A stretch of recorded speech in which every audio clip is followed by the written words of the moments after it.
Good afternoon, everybody. This is Bart Camp.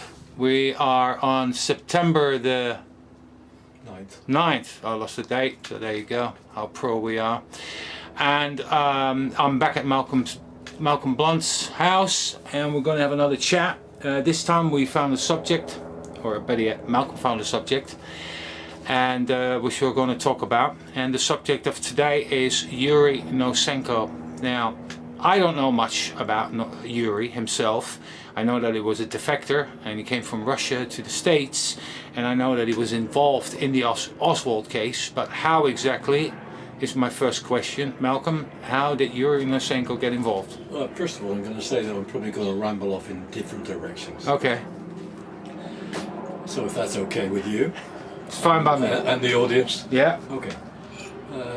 Yuri Nosenko originally defected, or it didn't actually defect, but he turned up and offered himself to some sort of intelligence agency in Geneva in 1962, in May of 62, when he was ostensibly working with a delegation of people that were there for a nuclear disarmament meeting, international nuclear disarmament meeting. And he was there as part of a security squad, basically. And he offered himself to one person, who then passed it on to another person, and then CIA realized they had what was possibly in the jargon a live one, and they interviewed him there. He comes into the Oswald business probably two years later, well, less than 2 years later, but in January of '64, when he came over, actually in Geneva, but he then wanted to defect properly. Originally he was supposed to defect in place, which meant he was supposed to go back to Russia and not come out. In other words, to work within the Soviet Union.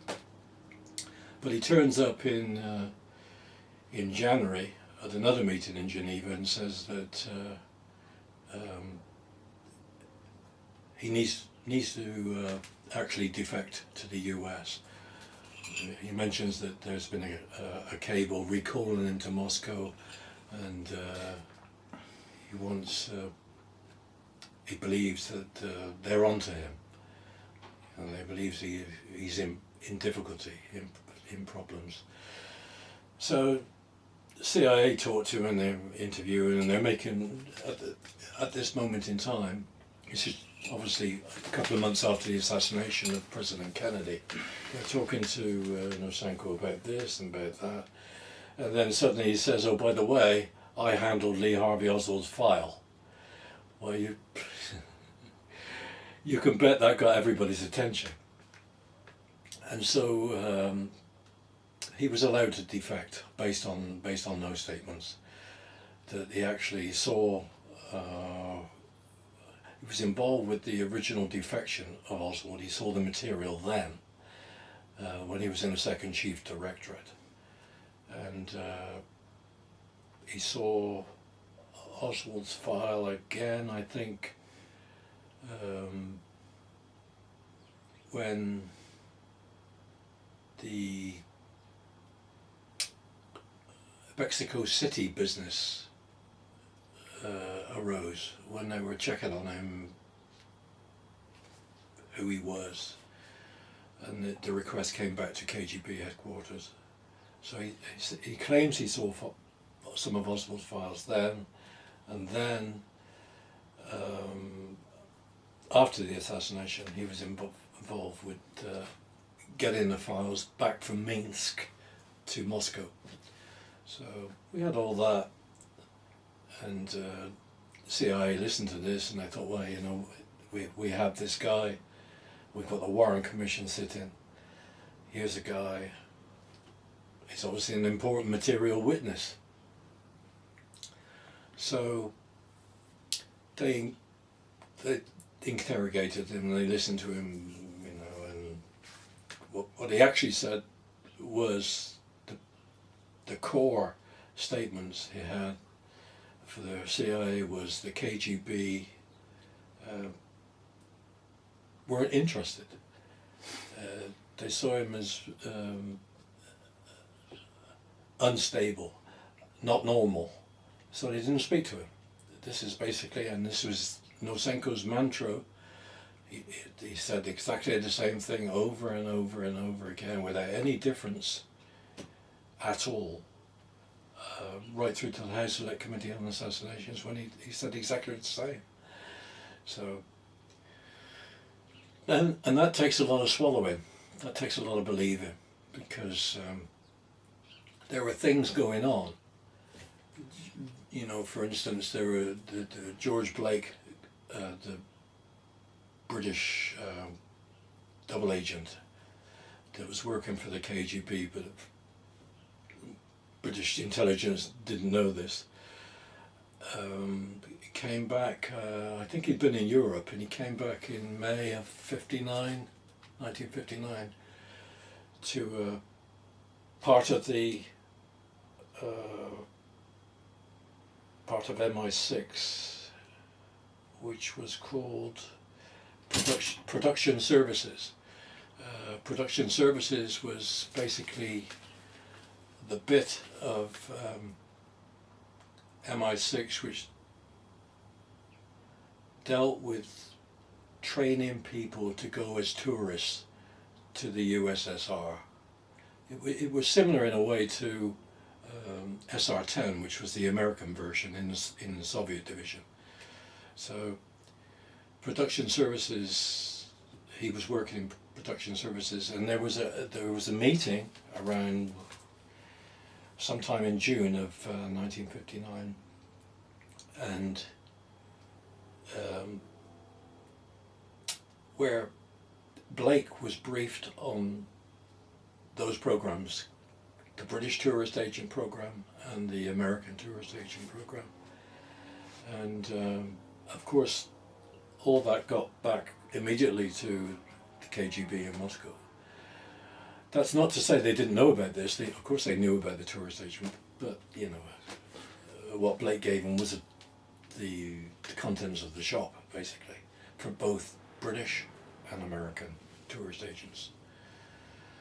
So that was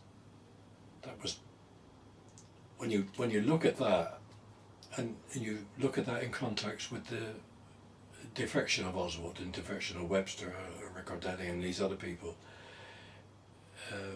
it's obvious that the KGB would really focus on the defectors that were coming in after they had that information, the crucial information. They would want to check. And so for Nosenko to say they didn't speak to him, he wasn't normal, that just does not resonate at all as a truth. So that was a false story.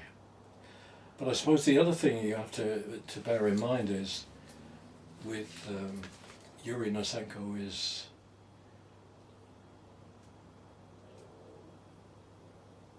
what was the business with the message about Oswald? What concerns did the Russian government have that necessitated, if you like, Nosenko was a false defector in the first place, because they knew, the CIA knew that his story about the cable recall was false. That was false. That never happened. So they knew they were dealing with someone that wasn't particularly credible. Kosher. Even that early date, even before before the high life. Before they were interrogating them, Yeah. And seriously interrogating them. Yeah, I know. But I know. so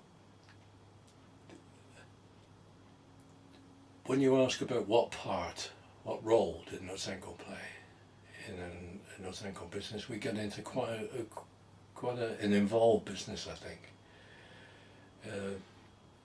because it's clear from the research I've done that KGB knew all about Oswald in advance. I read some of the files that Yeah. they are coming back and they say that about Minsk. Yeah. And some of them saying, oh no, there's nothing going on, this, that and the other, blah, blah, blah. And then on the other hand, there's stuff that they are watching. More importantly, the CIA had knowledge of Oswald. Yeah. You know, prior to defection, because the document dissemination came through. It never went to where it was supposed to go.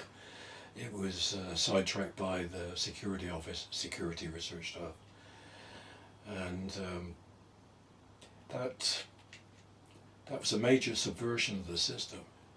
You know, because they would have to fill up a document, a 1604 document, to get a change in dissemination. And they would have to do that before Oswald defected. In other words, they'd have to do the dissemination form, and they would have to say, look, if anything comes in on Oswald, it comes to us, and us only. That's it. So we're getting into some quite intricate maneuvers going on. I think the dissemination was probably to do with the loss of Pyotr Popov, the great GRU defector agent that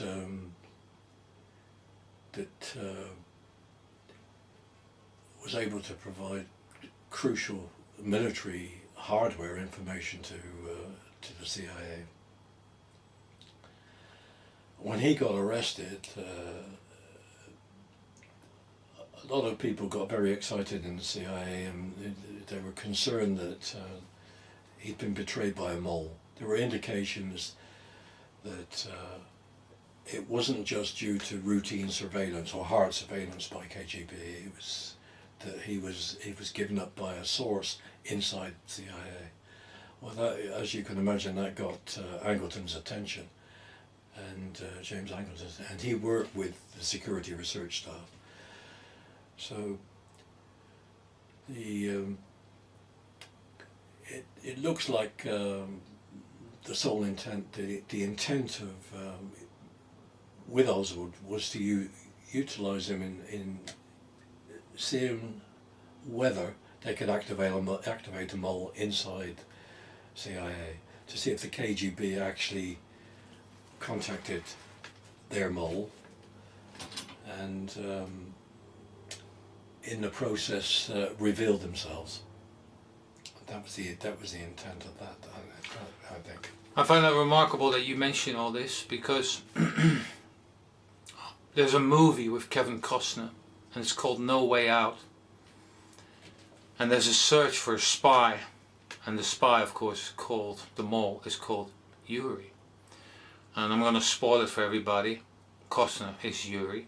But when this all came up, and the so-called tactics and the play, this, that, and of course they throw a bit of romance and death and investigation in, and Gene Hackman is in it as well. And it's an alright film, but what you just described there is basically happening in that film. I mean, of course, in a looser term as such. And it's just one of those typical examples of where something from the CIA is being used in mainstream Hollywood as such. And you know, you got a film with Costner and Gene Hackman as such, and that element that you just described of messing around as such, who's who, what it basically comes down, and who's messing with whom, and who is the infiltrator, defector, and so forth. That is exactly in that movie as such. Yeah, I mean, it gets complicated and it gets complex, because that's the way that's the nature of the of espionage and spy activities. They are complex and they are difficult to follow, and it seems to me that obviously Russia had a problem because they had Oswald as a defector, and they had Oswald as the person accused and virtually convicted by the media as the person that shot President Kennedy. Here was a guy that had been in Russia for, 3 years? Yeah, almost, yeah. Almost 3 years. Yeah. And so they needed a live one, and the live one was Nosenko. And what they did with Nosenko was they tacked on the story. They tacked on the Oswald story. Nosenko gets, what I know of it is that he gets really good treatment at first, isn't it? I mean, he's taken in, they listen to him, etc., etc. Yeah, he was. They give him some money. That's right. The initial stuff was very good. I mean, he was out, drinking in bars, and he went to Hawaii on holiday, on vacation, and all sorts of stuff. But then, they realised they were, it was getting out of bounds because he punched out a barmaid in a bar in Baltimore. He was getting a bit uncontrollable, and so they needed to put him into a more structured environment. So he went into a safe house for a proper interrogation, safe house in Washington.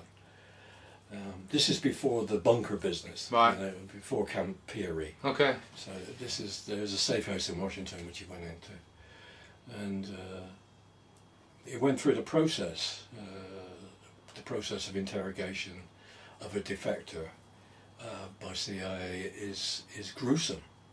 It's not called the grinder for no reason. It's called the grinder. When they go into a safe house and they're after these constant interrogations, it's brutal. They just keep going and they go over the same point and the same point and the same point. So he went through that, and they became really unhappy with the answers. I think it's fair to say that they were not impressed with.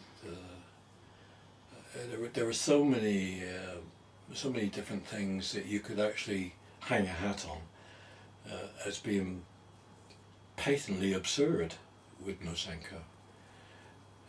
If you go to, one of his biggest supporters was a guy from the Reports and Requirements called Len McCoy, a long-time supporter of Nosenko, and got all the promotions, actually made sure that Nosenko was treated well later on, and then pushed always to make him a bona fide defector. His belief was absolute. McCoy's belief was absolute. But I always say to people, there's an internal memo by Len McCoy, and you have it in the collection, in the Nosenko collection, where he mentions the fact that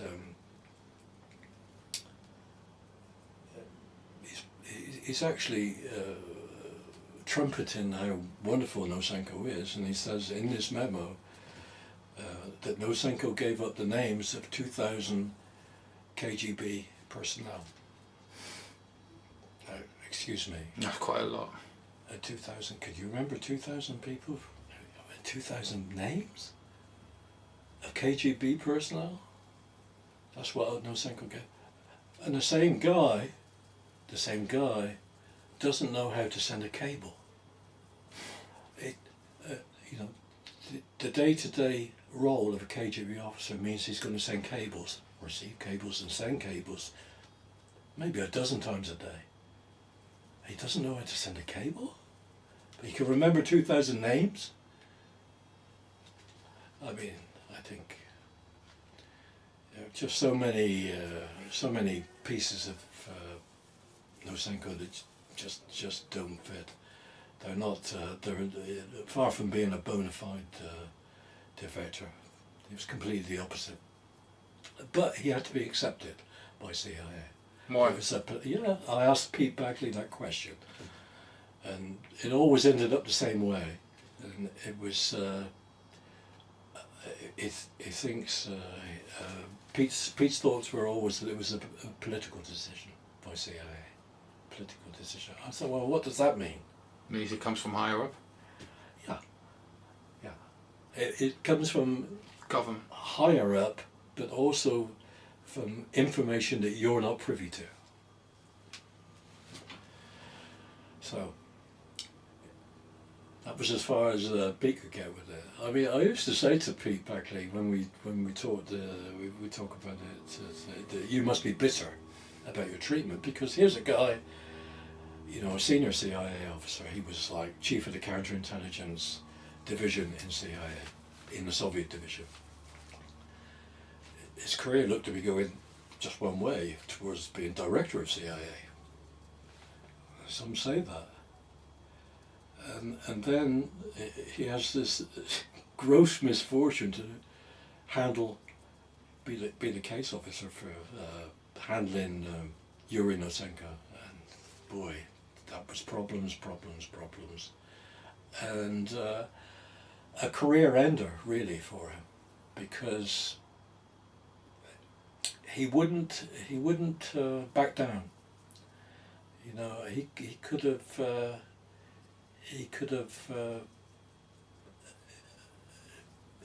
looked at the situation and said, said to himself, look, my career is going to suffer if I continue to hold out and say this guy is not bona fide, but he is, you know, a false defector.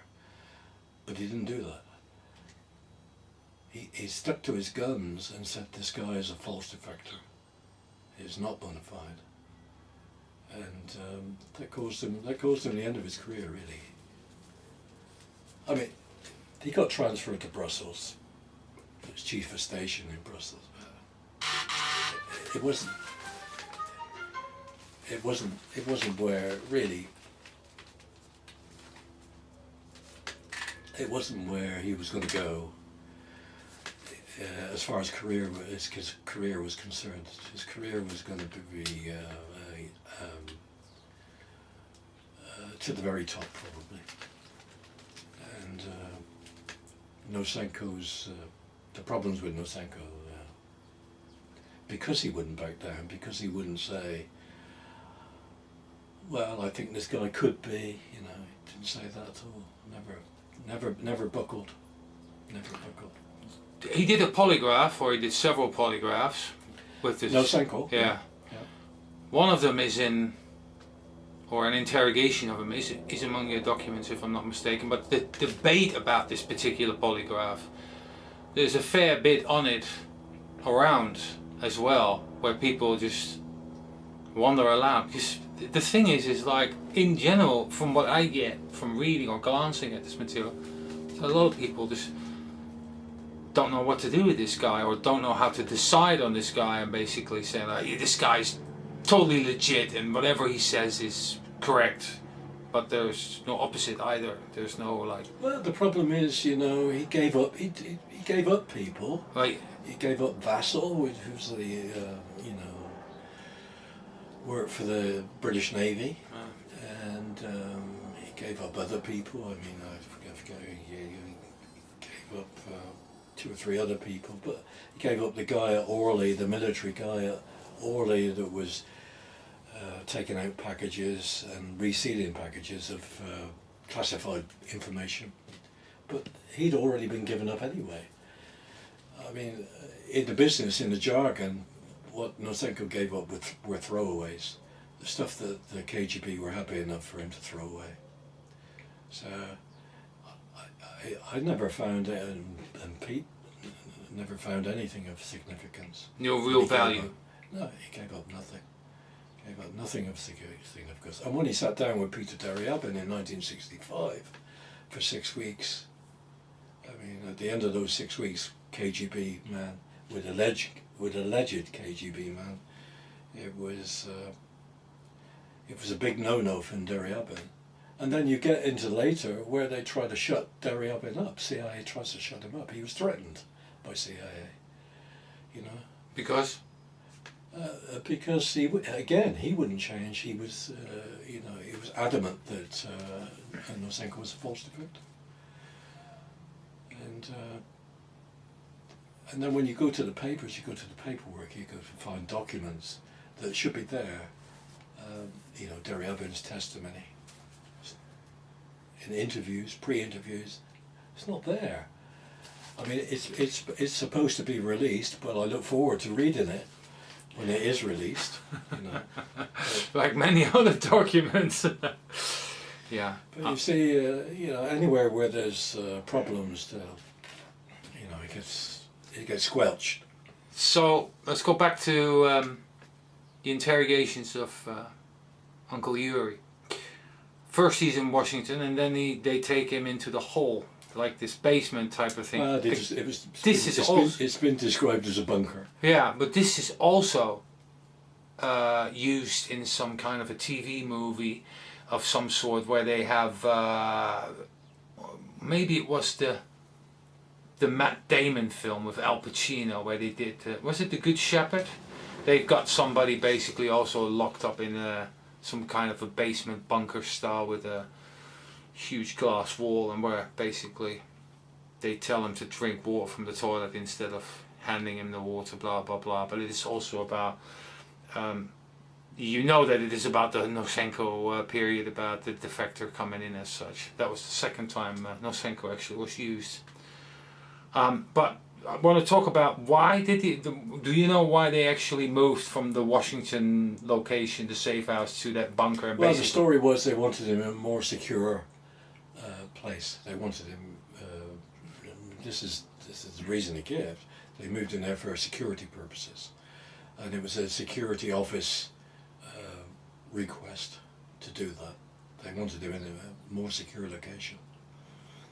And how the other side of that is, of course, it was a much more Spartan. Of course, yeah. Yeah, because they can do whatever they want. They've got him under their control. How long did that go on for?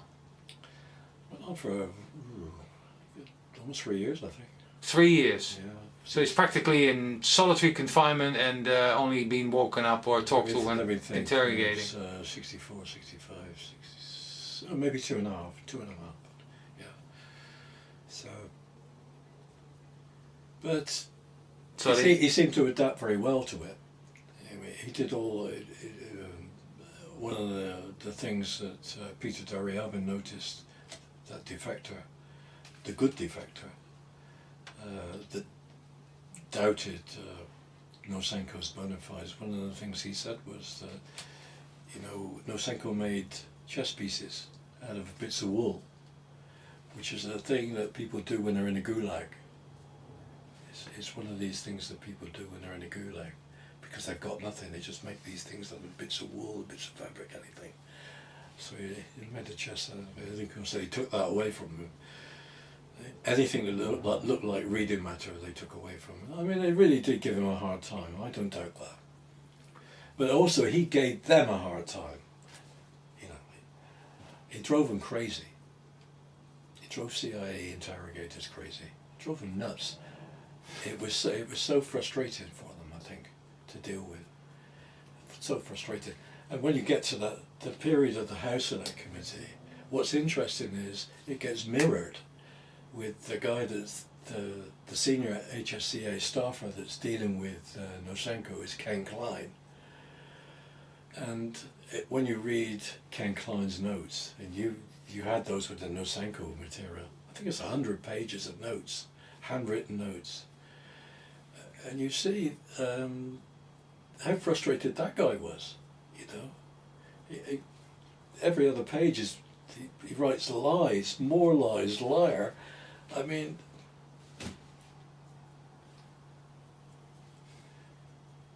it's such a contentious subject, even to this day. I mean, it's people say to me, "Oh well, it's settled history, settled business," but it's not settled business. It's not settled history. Even for CIA, it's not settled history.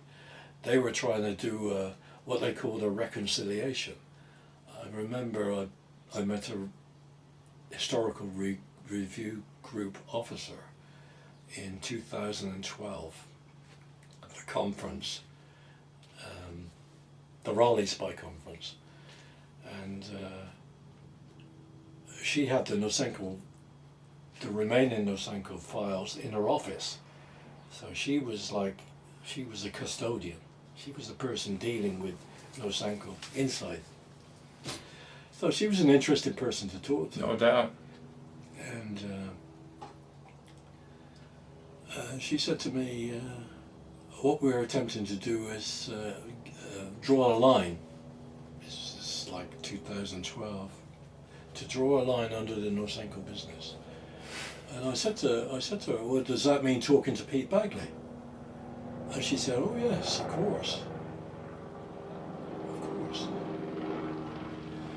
So I'm all very, very excited about this. So next time I go to Brussels, I said to Pete, the CIA are trying to do a reconciliation of the Nosenko business, and you're going to get contacted. Never happened. They never contacted me at all. Never contacted them at all. So I mean, the reconciliation business may have been there, but you can see even then there was enough of a quandary going on inside, enough in the thinking of CIA that they wanted to do a reconciliation. They wanted to draw a line under it. So it wasn't settled history, like all these espionage writers. It wasn't settled. Not for CIA. If they were trying to do a reconciliation in it wasn't settled. I think they probably want a reconciliation, and they probably also want to work towards that. But without the listening eye or ear from researchers and other know, they just want a nice little internal file and basically be done with it as such. And just, we've done it, we've reconciled it, but you're not going to get to know anything. I think it's, anything public is just, it's not in their interest. I think, also we're wrapped up in a problem there, because it looks like when Angleton was doing his mole hunt, he was looking in the wrong place.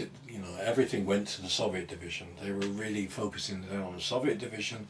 That's where the problem lay. I mean, I accept partially that may be true, partially, but I think it seems to me there was another mole inside the security research staff, inside the Office of Security, and that was the most. That was where the deeper mole was. That's where the deeper problem lay, and it was right under Angleton's nose, which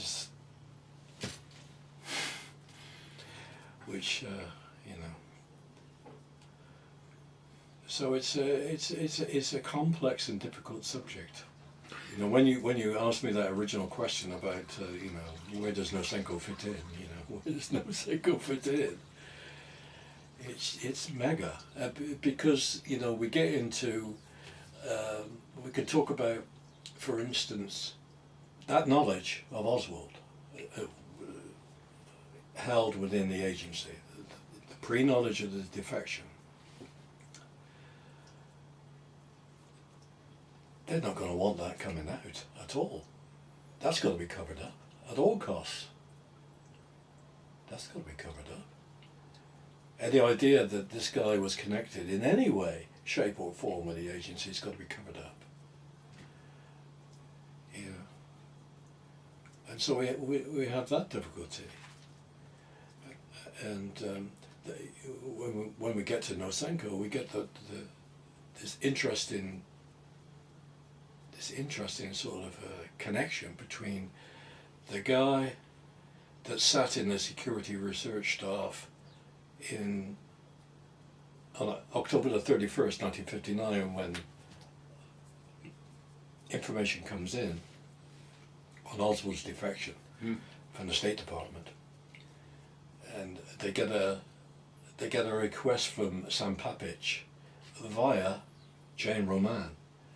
And the request is, obviously, what do you have on Oswald? And Bruce Soley, who's the guy that was deputy chief of the security research staff, writes on a piece of paper, tell Papich we have nothing on Oswald. So we know where he is.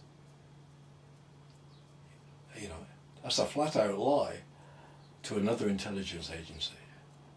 Indeed, a flat-out lie to Jane Roman, who was counterintelligence liaison. So it's interesting to see where Bruce Soley is. This guy is ubiquitous. He's everywhere. When we go to Geneva and Nosenko coming across for the first time, he's interviewed by Pete Bagley and George Kisvalter, and in the next room, passing questions through. Who? Tell me.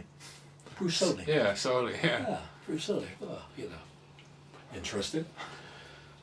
Very interesting. It's a small club in the end. Yeah, it is. Well, maybe. We get to the Warren Commission, and the person that's in correspondence from the security office with David Slawson about Nosenko. Yeah, that's correct, because I found his hand notes. Yes, right. Who is it? It's Bruce Soley, same guy. Well, you go to the National Archives today and find that correspondence, even though it says it in the paperwork. It says, Slawson writes, see letter from Soley. Writes that. It's in his handwriting. It doesn't exist. It's not there. As far as they're concerned, it never existed, but it did. And what? Thank God for what David Slawson did.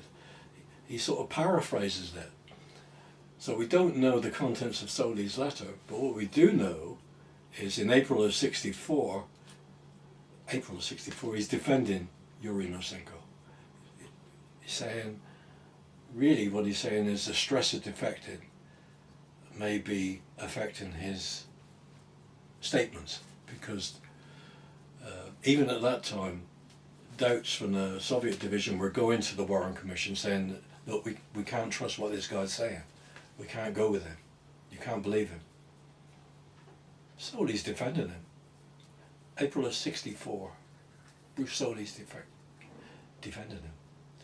So, I mean, when I started this, I said, I may ramble. So if you allow me to ramble, I'll ramble. Go for it. Okay, here's a ramble. So, let me think about how I'm going to do this.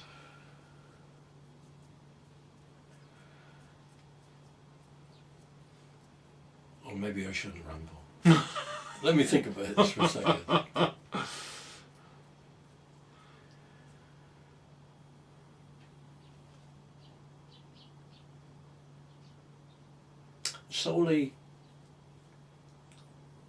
Soley's defense of Nosenko is really something no person, no security officer would do.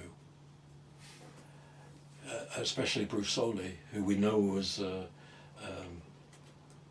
guy that was risk averse. This guy that wouldn't act recklessly. According to Pete Bagley, he was a doer, plodding. This guy was not the person that would be going writing a memo to David Slawson in which he was defending Nosenko at a time when other elements of the Soviet division were saying, we have doubts. That's not right. That's not right. Yeah, it sounds like almost like an internal war almost. Being against not each so much other. an internal war. I think, Soley was striving to get Nosenko's statements accepted. And you have to ask, why was he doing that? Yeah. Yeah. Someone in his position shouldn't be doing that. Exactly. And it's when I took that to Pete Bagley, I said that to Pete. I said, look, this is April '64. This is way too early. What's he doing?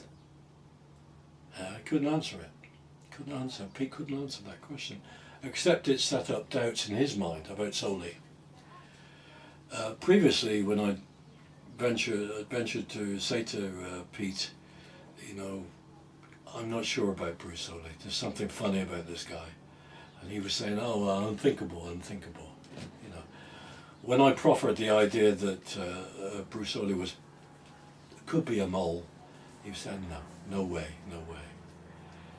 But that defence is way too early. Isn't it a defence? It's an apology. Well, yeah, he's apologising for him. He's defending him. Way too early. Not only that, they've only just started the interrogations. Yeah. If it's 64, he's only been in the picture for half a year, if that. Is that, yeah. April 64. So well, that's it. It's only 2 months. It's way too early. And then to go on to the ramble, Jim Lazar in 1974 did a FOIA for Harold Weisberg and for Slawson's notes. And those pages that you have and you copied are part of that rough draft of David Slawson, you know, the Warren Commission staff attorney. And it took over 30 years for that to be declassified. Well, I ask you, go to those pages and find why that was classified for over 30 years. The only thing there that's iffy is the fact that Soley was in contact with David Slawson. Although there's no correspondence, we can't find it. It's not there. They deny it exists. And two, the content of what Soley was saying, was in Slawson's memo, in Slawson's rough notes, was that he was being briefed, basically, that any statements by Nosenko which weren't being accepted were because of the stress of defecting. That's way too early. That's way too early. You can't do that. You know, thinking about the Nosenko case in the Max, it's huge. I mean, we've got so many things that we could talk about. But I mean, recently there's a movie called The Courier. Yeah, I saw it. You did? Yeah. Oh, it's about Greville Wynn. Yeah. Yeah. Okay. I thought it was alright. Right. Very interesting story. When our friend Yuri Nosenko comes across in Geneva, first time,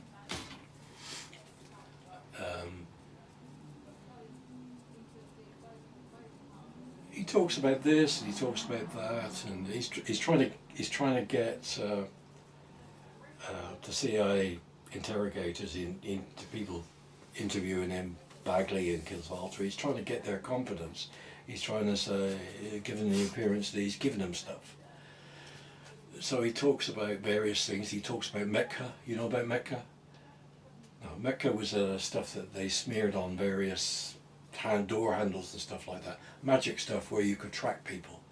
You know, you could follow them from yards away. You could do this stuff. Mecca. He also talks about Nosenko tells them about their technical abilities, how good KGB is with secreting small devices. Bear in mind, this is early 60s.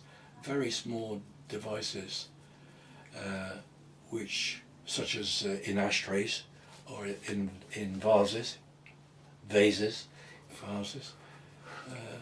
where they can bug conversations, you know.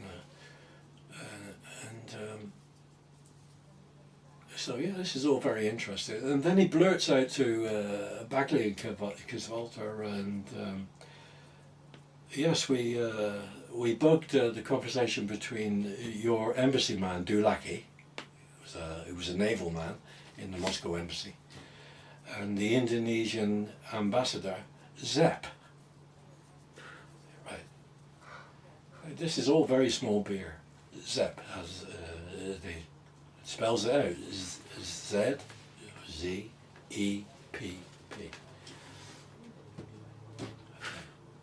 So this is all being recorded and transcribed and all the rest of it. so they go back through all this stuff, and they look at all this stuff, and a long while later, quite a while later, they get the transcripts of Gravel Wynn's debrief with British intelligence, and he tells them that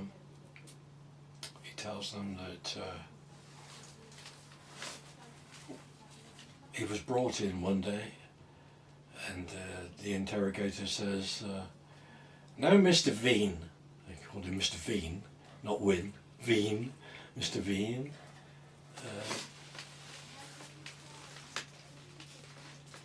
What can you tell us about Zepp? Who is Zepp? Right, who is Zepp? Because he hadn't got a clue, and he says no, he doesn't know anything about Zepp. And the guy plays a tape recording to him. And the recording says he hears himself speaking to Oleg Penkovsky. And hears himself say, Penkovsky said, "How is Zepp? How is Zepp?" It's actually Zeph, Z-E-P-H,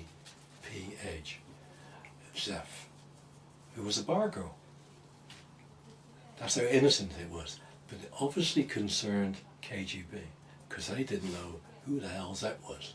This was some other name that could be important to KGB. Could be someone working against them. So, what's a crucial fact there?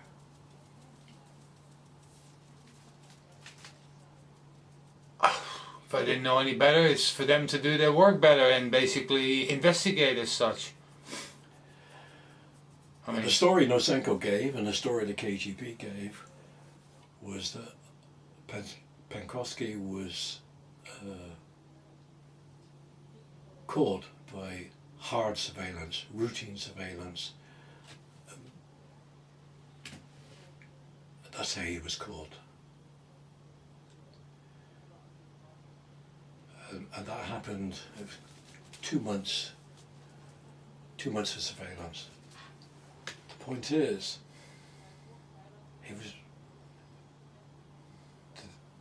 Penkovsky and Gravel Wynn were being recorded in a restaurant 16 months before the official arrest.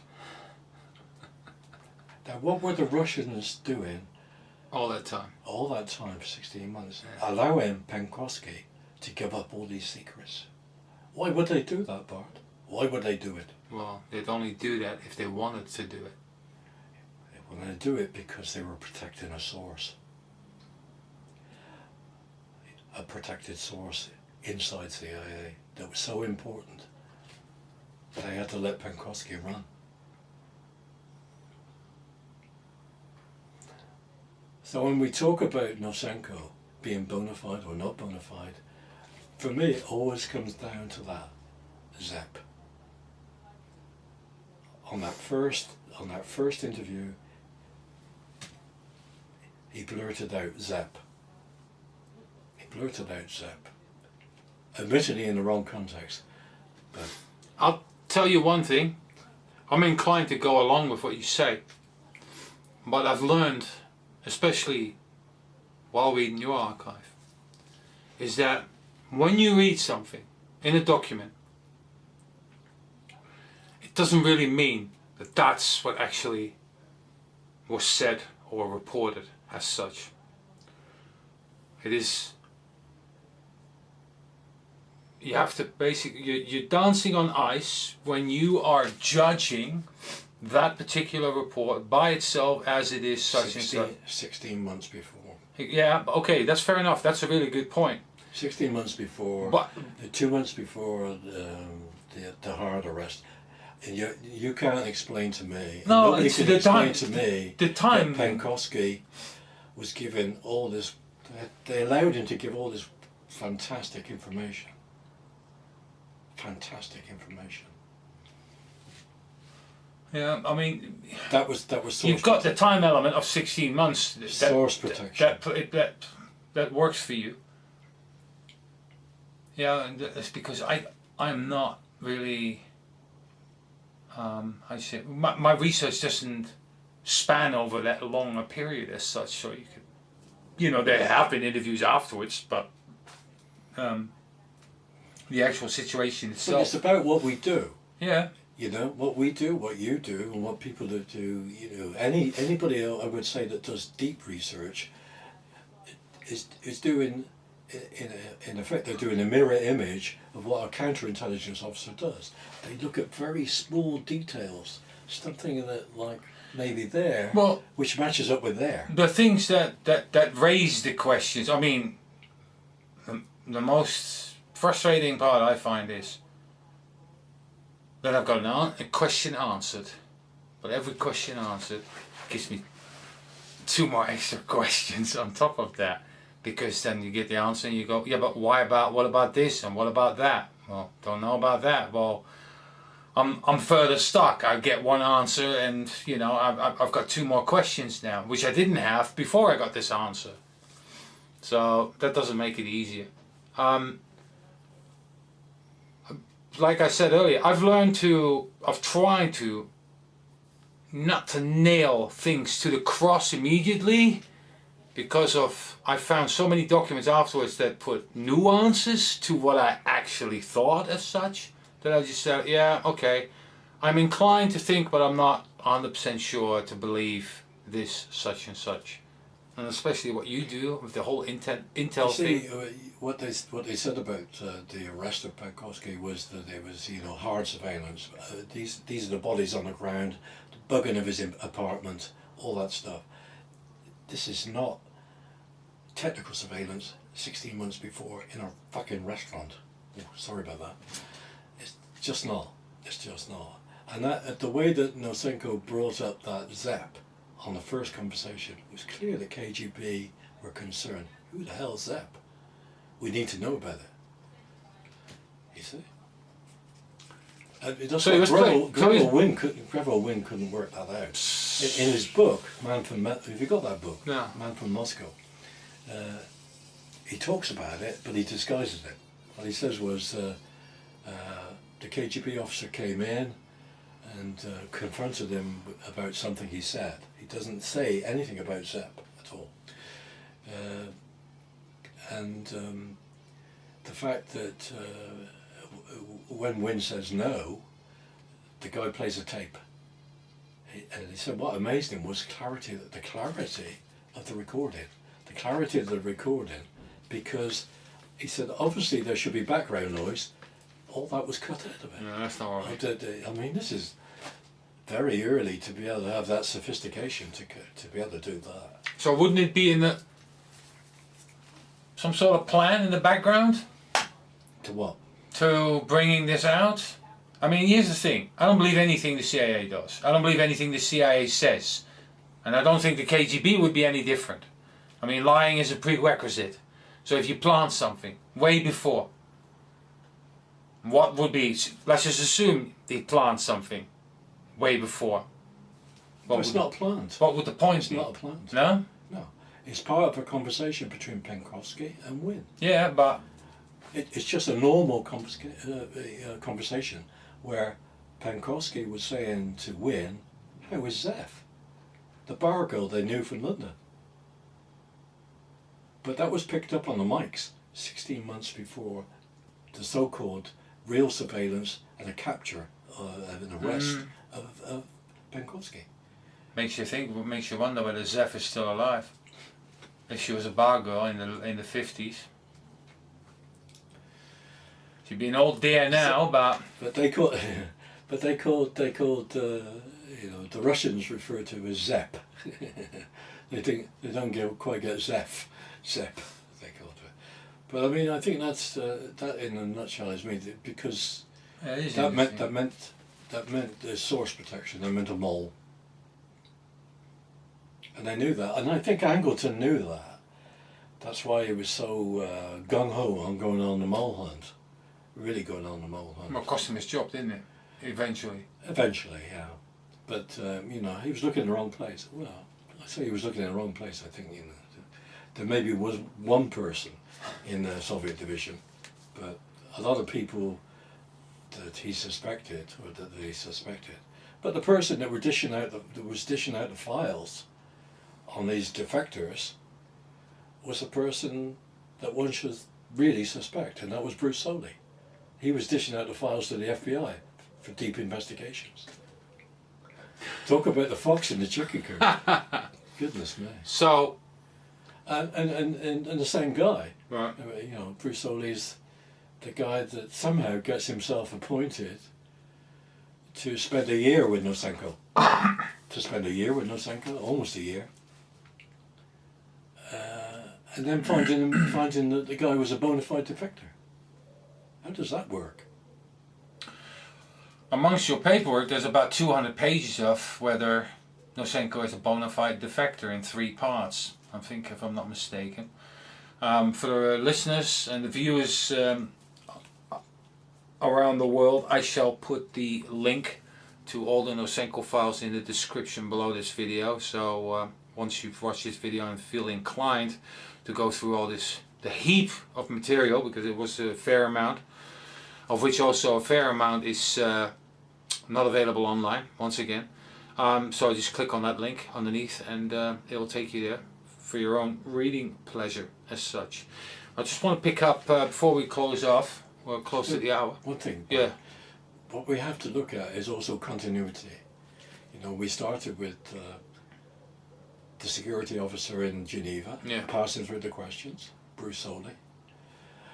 The man at the desk, when Papic asked the question about Oswald, he's the guy that says, no, we don't know anything about Oswald. And then he's the guy in Geneva, you know, passing through the questions. And then we go to April '64, when we talk about writing to Slauson, defending Nosenko. And then we go to 67-ish, 67. After he's basically been released from the mess. 68, with the long 9-month holiday interrogation of Nosenko, where they were shooting pool, smoking stogies, and Soley was saying, now Yuri, what you really meant to say was that. I don't think you quite meant to say that, Yuri. This is the stuff that Bagley was told about, that came from other counterintelligence officers that were privy to some of the conversations, some of the interrogations. It was a very softly interrogation, where there were a lot of prompting of Nosenko to make him bona fide. And then, of course, at the end and that interrogation was carried out by Bruce Soley. And then at the end of that, there was a polygraph, a third and final polygraph, and which I think you have the notes of Richard Arthur. You know, he says it was terrible, awful polygraph, terrible, atrocious, you know. And yet that's what Nosenko is found bona fide. That's the thing that everybody nails to the mast. The final polygraph, which the foremost polygraph guy in America says just was dreadful, atrocious. And then we talk about you know, the rehabilitation of Nosenko. Soley's involved in that. And then he turns up as best man at Nosenko's wedding. I mean, there's a lot of continuity there from the original, from the Oswald, you know, the Oswald defection, where he's a man on a bridge, blowing off, making sure that Papic doesn't get any information about Oswald actually saying that they had no knowledge of Oswald when they did. Early, the security office were the people that had the early knowledge on Oswald. So, and then you go to 64, 62, you know, in the same thing again. Solly's involved in that. But, you know, there's a great massive documentation. Solly is all over the investigation, the JFK investigation. For Jim DiEugenio, the person that's all over Clay Shaw is Bruce Solly. You know, there are handwritten notes by Solly about, he's the guy that's really sitting on Clay Shaw's stuff.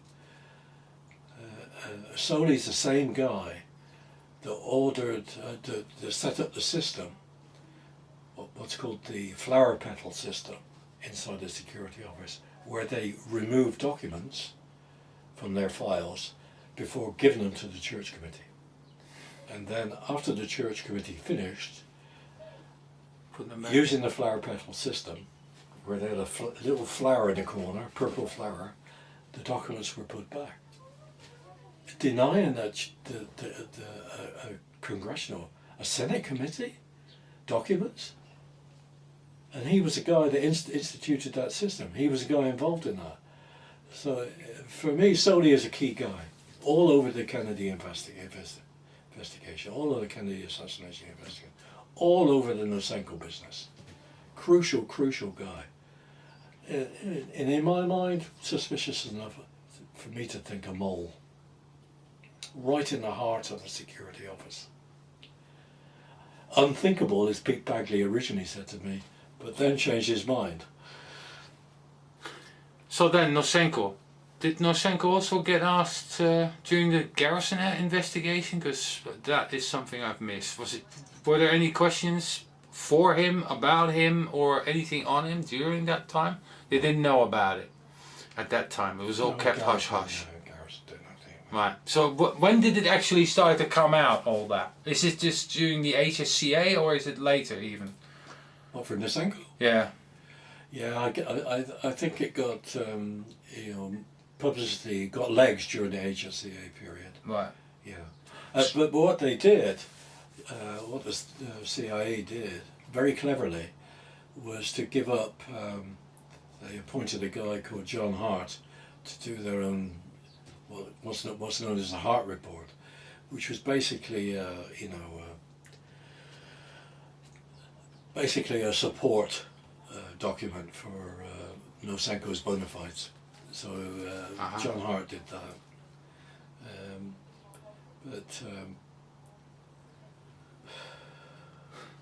That's really when the publicity came, and what CIA did cleverly was not really to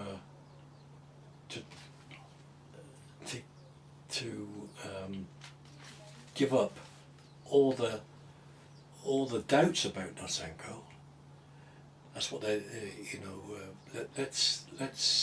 Let's keep the doubts about Nosenko's bona fides over there.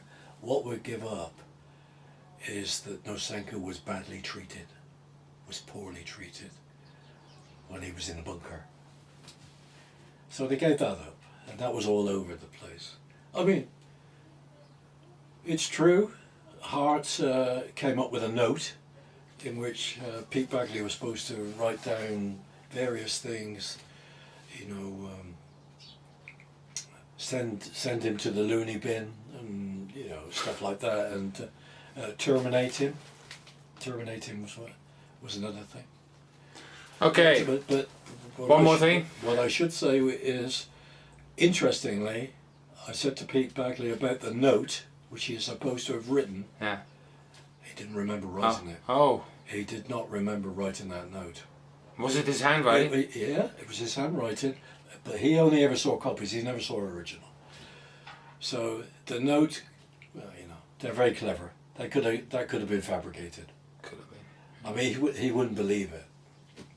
Overall, I suggested that, but he wouldn't believe it. Overall, he just said, well, maybe it was something I just jotted down, but I don't think so. I think that was put there to really put the heat on as far as the treatment's concerned of Nosenko. You know, it really made those people in the Soviet division that thought Nosenko was not bona fide, it made them look bad. And it kept the doubts really undercover. That it was never really surfaced. They really, I mean, Klein the HSCA staffer did try and bring it out, but the sexy stuff yeah. was a treatment. That was it. I mean, overall, it's an incredibly interesting story. There's a lot to it. There's a lot of paperwork. I can easily say there's a few thousand pages of the stuff to go through. The polygraph, you know, Well, yeah, all different things are basically discussed in great depth. And sadly, I've got to call it a day because I'm running out of battery. So, but we're going to now. But it's a long way from Dealey Plaza. Yeah, it is. Yeah, thank you again for talking. Yeah, no problem. And we'll come back again next month with another subject, and we'll keep producing, and we'll see where this ends. And I hope you all enjoy this one. Thanks very much. Okay, no problem. Bye.